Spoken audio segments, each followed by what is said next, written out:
Hello, Giants fans, and welcome to a new edition of the Valentine's Views podcast here on Big Blue View Radio, part of your SB Nation family of podcasts. Please remember to subscribe, whether you're watching us on YouTube or listening wherever you listen to podcasts across the Big Blue View Radio network. Your New York Giants wrapped up their offseason program on Wednesday with day 2 of their mandatory minicamp.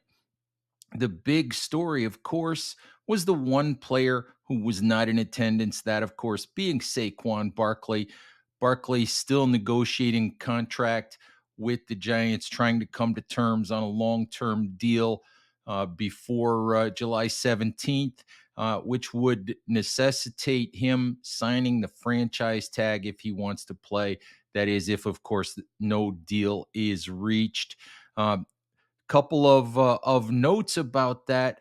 Ian Rappaport, NFL Network insider, had reported on Tuesday that the Giants had put an offer on the table for Barkley. Basically, that they had put the offer on the table that they had pulled back a couple of months ago when they put the franchise tag on Barkley. On Wednesday, Rappaport corrected that to say that no offer is currently on the table, but that both sides are talking, that negotiations are ongoing, discussions are ongoing. Both sides want to get a deal done, but there is currently no hard offer on the table. Look, there's a month to go before the July 17 deadline. And we know how the NFL works. Deadlines spur action. This is going to come right down to the wire in terms of when and if it gets done. It's not going to get done, I don't think, until July 16 or July 17. I think it is going to get done. I have put a baseline out there, I think, of 3 years, $39 million. The first 2 years of that, $26 million guaranteed. Maybe it turns into a 4-year deal. Maybe it stays as a 3-year deal. But I think that's a baseline to work from, an average annual value of somewhere around $13 million. Maybe it sneaks up to 14. Who knows? But I think both sides realize that in the end, it will benefit both of them in a lot of ways to get a deal done. I think that Barkley has to understand he's not going to get this kind of money anywhere else at this point with the market the way that it is. And the Giants have to understand what kind of team that they have and what Saquon Barkley means, not only on the field, but in the locker room, in the organization, in the fan base. So all of that has to factor in for the Giants.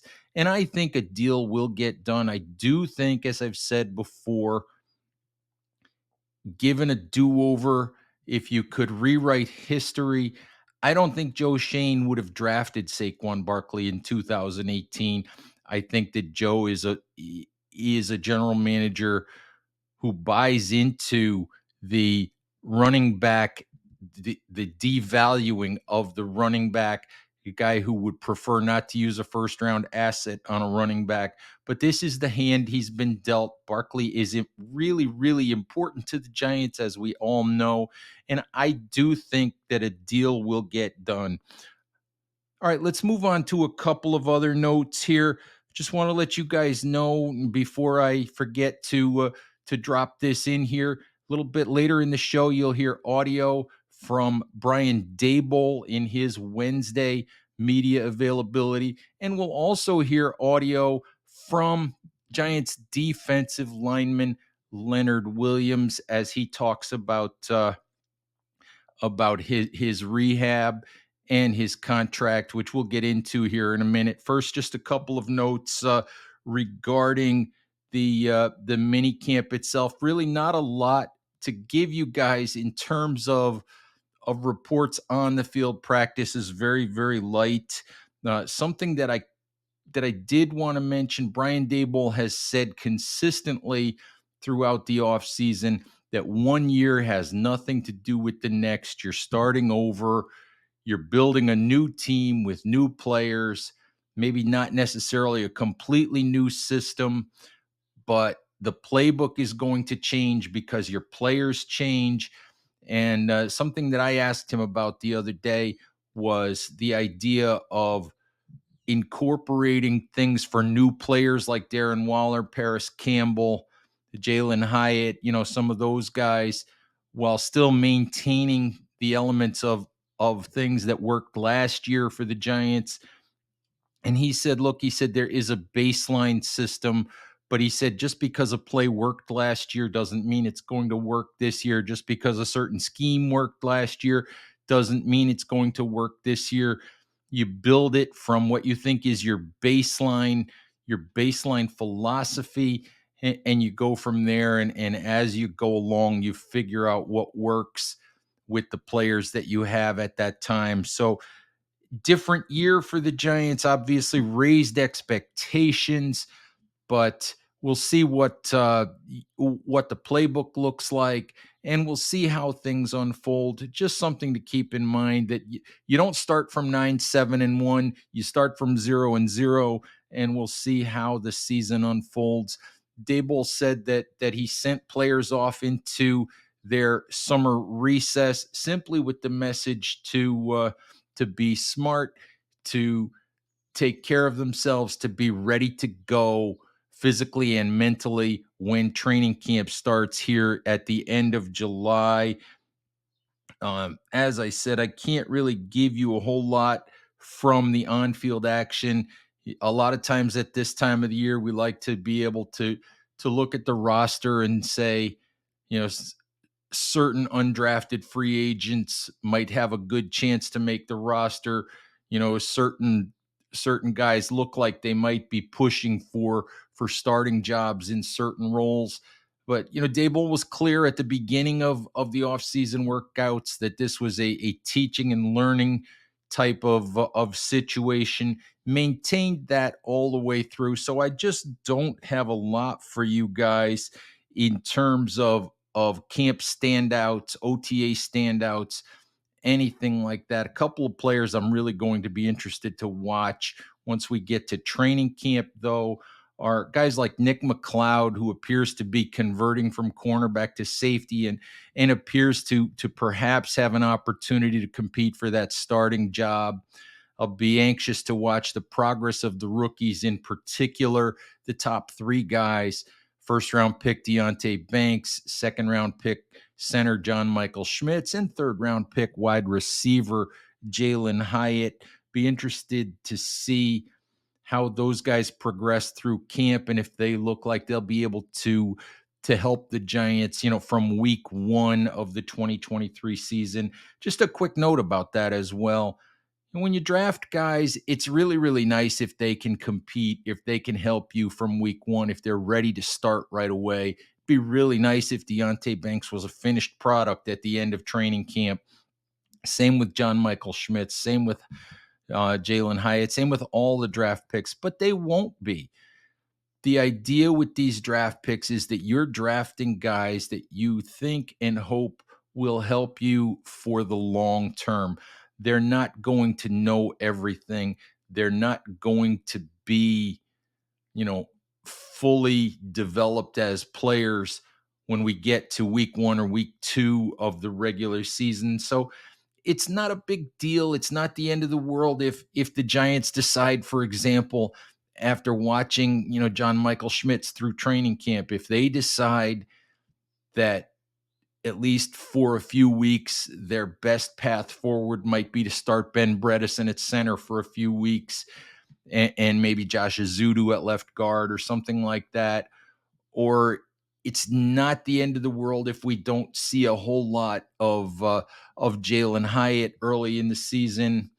And I know right now, the first time we see Deonte Banks get burned for a long touchdown, people are going to freak out and compare him to Sauce Gardner and call Banks a bust and all of those things. But just one quick thing about Deonte Banks and about that. Sauce Gardner was taken 4th overall in the draft, first cornerback off the board, a top 5 in the draft selection all day long.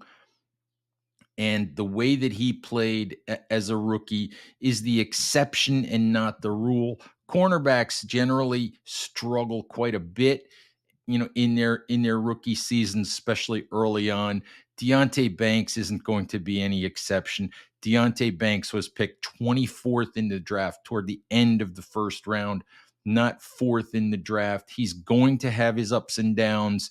And I will just go on record right now as saying that I know we're going to get the Deonte Banks Sauce Gardner comparison simply because it's the Giants and the Jets, but that really, really is unfair to Deonte Banks.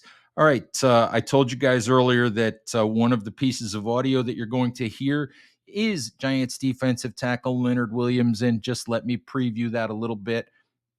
Williams was asked about the neck injury that caused him to miss games last season. First games he had missed in the entirety of his 8-year career. First games he had missed at least because of injury. He did miss one game the week that the Giants traded for him a few years back from the New York Jets, but that had been the only game he had missed in his career. Last year was the first time he missed any action because of injuries. Williams said he did not have to have surgery on his neck during the offseason. He rested it, he rehabbed it, he strengthened the muscles around it, and he said that right now he's fine. He feels good. He said he knew last year that the neck needed rest, that each week when he went out there and he hit people and he tried to make tackles, that he could feel the neck, and he knew it wasn't going to get better until the off season. But he said that now his neck is fine and he doesn't think it's going to be an issue going forward. The biggest issue with Leonard Williams right now is his contract. His $32 million cap hit is third highest in the NFL behind Patrick Mahomes and Ryan Tannehill, two quarterbacks. So it's the highest non-quarterback cap hit in the NFL. There's been some expectation throughout the offseason that the Giants might extend his contract, might do something with his contract to lower that cap hit. To this point, they've done nothing. Williams said on Wednesday that he would really like to stay with the Giants. He would really like to continue playing with Dexter Lawrence. He would really like to continue working with this coaching staff. He doesn't want to be a nomad through the next few years of his career. He would really like to stay with the Giants. But he also said that there has been little to no discussion about extending his contract or doing anything with it. He's obviously in the final year of the deal that he signed a couple of years back with the Giants. So right now, no real news on Leonard Williams. And I may have said this before, but as I've thought about it through the offseason, I am not incredibly surprised by that. You're looking at a player who costs a lot of money, and Leonard Williams is not going to take some sort of massive discount, especially when he sees the money, when he saw the money that teammate Dexter Lawrence got, 4 years, $87 million. Now, Leonard Williams is not quite the player that Dexter Lawrence is, but he's not going to take a discount to stay with the Giants. He's going to want to get paid. And you can't blame the Giants at this point for waiting, especially Williams is 28. He's got a lot of mileage on that body. He's played a lot of snaps in the NFL. I think it's over 6,000 snaps in the NFL. Coming off a season where he had an injury for the first time that took him off the field. And the reality of it is that as guys age, those things don't necessarily change. They need more time off. They miss more time with injuries. They need generally to play fewer snaps, maybe practice a little bit less. So I really believe that what the Giants would like to do here is not touch Leonard Williams' contract at all, not push any more money into the future. I think they would like to get through the 2023 season, see what Williams does, see how healthy he stays throughout the season, and then assess from there whether they would like to go forward with Leonard Williams beyond the 2023 season. That at least is my expectation. I think that if the Giants really wanted to do something with Williams' contract, they would have done it by now. I think at this point, if they do anything with that deal, it's only going to be because they wind up backed into a corner where they have no other way to create some cap space that they might need to operate through the upcoming season. All right, let's do this. Let's get to the audio that I promised you guys from Giants head coach Brian Daboll and from defensive tackle Leonard Williams. This is the last time we're going to be talking to you, right? To summer break here. What do you expect from your guys in the next 6 weeks or so? And what do you do? What do you have on the agenda to work to get ready? Well, I would just say for those guys to come back ready to go, be in shape, make sure they're being safe out there over the couple weeks. Rookies have a little less time than the vets, but come back ready to go, both mentally and physically. As far as myself, I get a little bit of downtime, but then you're right back at it and making sure you're reviewing schedules and training camp practices and getting a head start on some of the opponents. So get a little bit of downtime, don't do a whole bunch.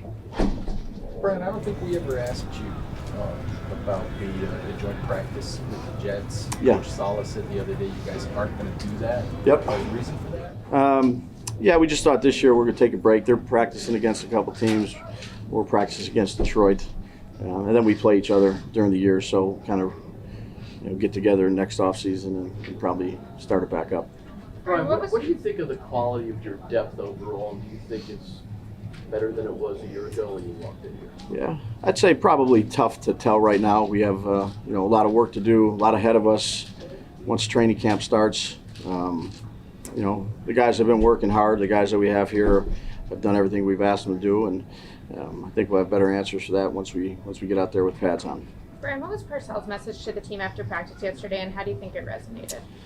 I think that'd be a good question for the players, but they were definitely, listening. I think all the coaches were. It was great to have Coach Parcells here. We talked a little bit about accountability, adversity. Good message for the team and for the coaches. What does that mean to you? Oh, it was great. He's obviously an NFL legend, a Giant legend, and just to have him out here was, I think, was great for everybody. What have you been able to glean from your team throughout the spring? You come here every year. I know you said guys don't win or lose jobs now, but sure. I'm sure you can take something from the spring of like what kind of roster group you have. Well, I think one of the most important things in spring is the strength and condition. I think those guys have done a good job with that. And then, the chemistry that you build with one another, not just on the field but off the field, getting to know one another. We've signed a bunch of new free agents. We have the college guys coming in. So, again, it's been a good group to work with. Time will tell here as we get started in training camp. Do you see a more talented roster when you look out there than maybe you did last year? I think time will tell. Every year is a different year. We'll see as it goes. As a guy who's called plays for a long time, what is it like when you really run the ball, when your team is running the ball well? Does that open up everything in your offense for you? For us, it's each game is different. There's been times where I've called plays and haven't run the ball in an entire half. I think that was close in a playoff game. It was close. So, again, we're going to try to do whatever we need to do as we figure out our team as we go through training camp, and that's how we approach it. It might not be the same as every team, but that's certainly how we approach it. As far as last year with your defense, low rank in run defense. I mean, how much is that? As much as Wake wants to do and everything, how much if you can't stop the run does it just make everything that much more difficult? Again, I think each game is different. Some games there's a lot of rushing yards and against you, and you can still find a way to win. Again, we got a lot of areas to improve on. Not just in that area, and not just on defense, but on offense in the kicking game. And those are some of the things we've talked about here. We're going to have to work on once we get pads on. Do you have a message to your guys in terms of the difficulty of the schedule that's in front of you? Yeah, we're not there yet. My message is let's go out here and have a good day today. Yeah. Do you think I don't think you don't get ahead of yourself. Every year is a different year. Every team is different that you play.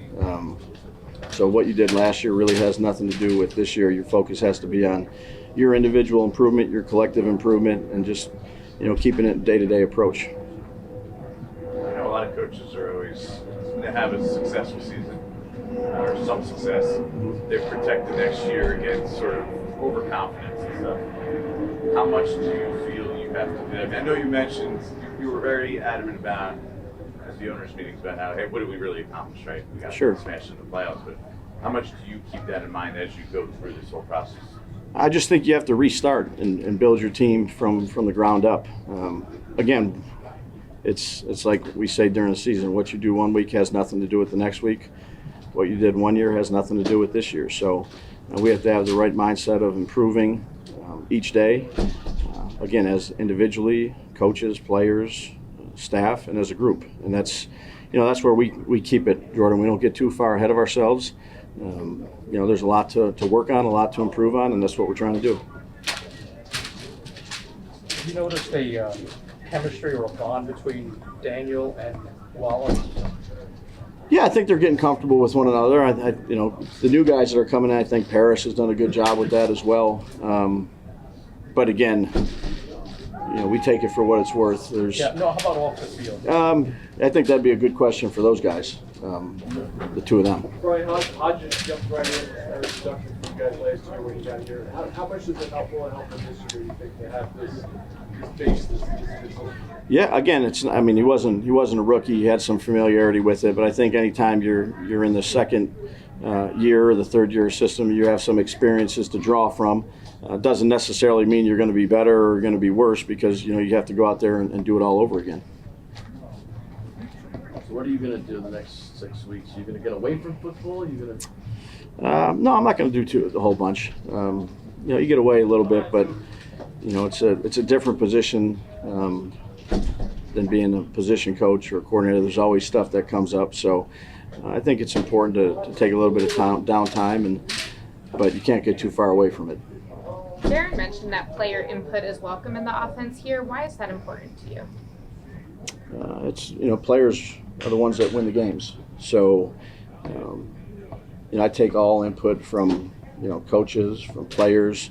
Again, maybe there's a route that he ran. Maybe it wasn't last year, but maybe it was 3 years ago that he feels pretty comfortable with that we don't have, and it'd be worth taking a look at. Those guys know themselves pretty well, particularly the good players that have done it for a while. So, again, maybe that's not everybody's approach, but that's certainly ours. How do you feel about the new additions on your defensive line? I feel great about it. Me and Dex a lot of times have to take a lot of snaps, and I think this year we're going to have a great rotation with with those guys we just added, Ashawn and Nunez, and we trust those guys, and I don't think it's going to be any type of drop off when the rotations start happening. When you looked at what went on last year on your side of the ball, and you look at the run defense, what was lacking, and what do you think maybe is not lacking now? It's hard to say what's not lacking now, just because we haven't been in pads yet.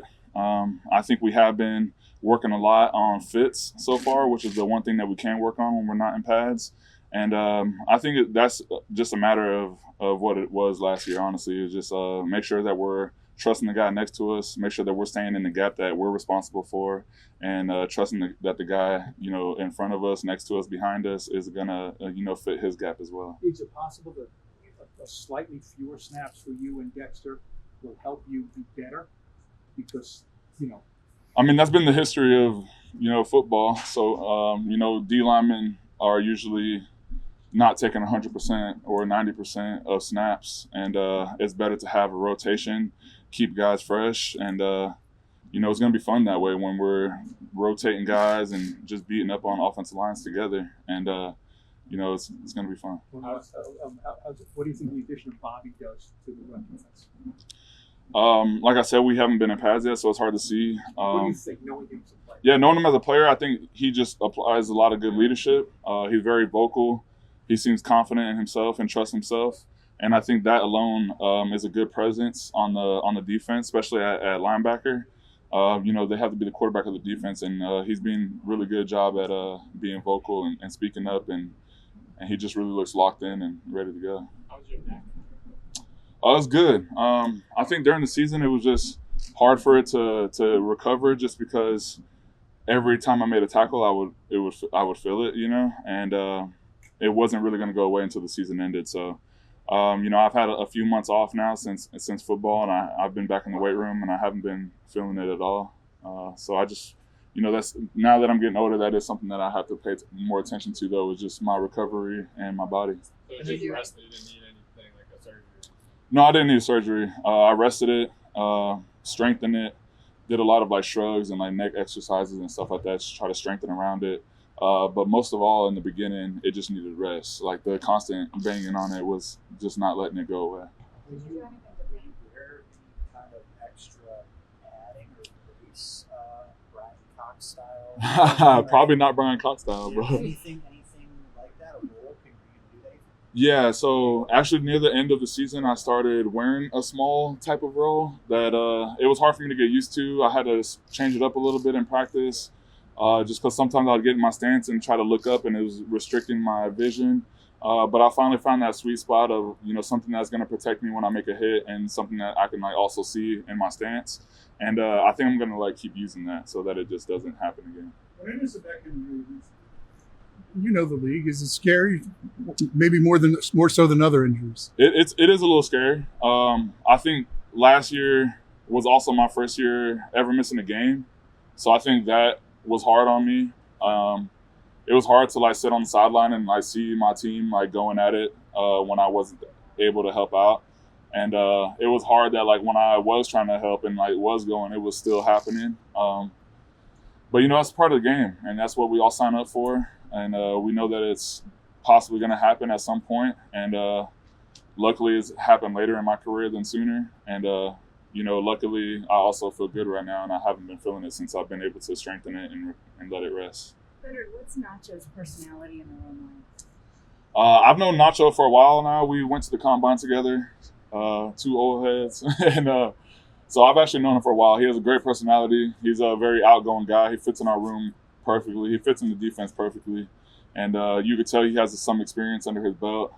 There's a lot of times where not only is he helping out with the younger guys, we establish that type of room where we hold each other accountable as vets as well. So even though he's new to the team, he still sees stuff that he can help out on, and will be vocal about it. Which I remember his Zoom call, he really takes pride in stopping the run. Yeah. Does the D-line need at least one guy who really loves that part of the job? I mean, hey, that's something that Coach Dre and D linemen always talk about, is you have to earn the right to rush the passer. And, being a D lineman, stopping the run comes first. And you're not going to be able to pass rush until you do that. So, having a guy like him that's going to be able to do that is good. We know how close you are to Dex. Mm-hmm. I'm curious, when did you learn about his contract? What was your reaction to him? I forgot how exactly I seen it. I think I seen it online or something, because he was obviously busy. Like, he probably had to fly in and sign it and all that stuff. I remember that process. So it's like he probably got blew up a bunch. I didn't want to bother him at the moment. But when I finally found out, I mean, I was so excited, so happy for that guy. It was so deserving. And, I'm glad to see that he's able to continue his career here. You big thing for dinners now? Yeah, I mean, for a while, I was like big brother to him, and I was like taking care of the tabs and like inviting him over to my house and stuff like that. So like since the contract, I'm like, when you invite me over and stuff like that. So it's pretty funny. 2 or 3 times you've said, I'm old, it's late in my career. I mean, it had a look. You're 28. I mean, are you feeling older? Are you considering retirement? I'm definitely not feeling older.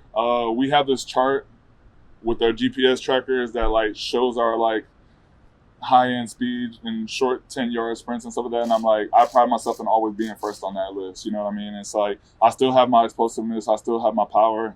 Honestly, I feel like I'm knowing the game more, and I still have a lot more years in me. I just joke around about the age thing because this is a young team. You know what I mean?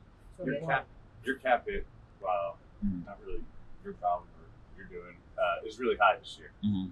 Have they talked to you about it, or talked about possibly doing something in the future? Is that something you'd be open to? There hasn't been much talks about it this offseason. I'm obviously open to staying here.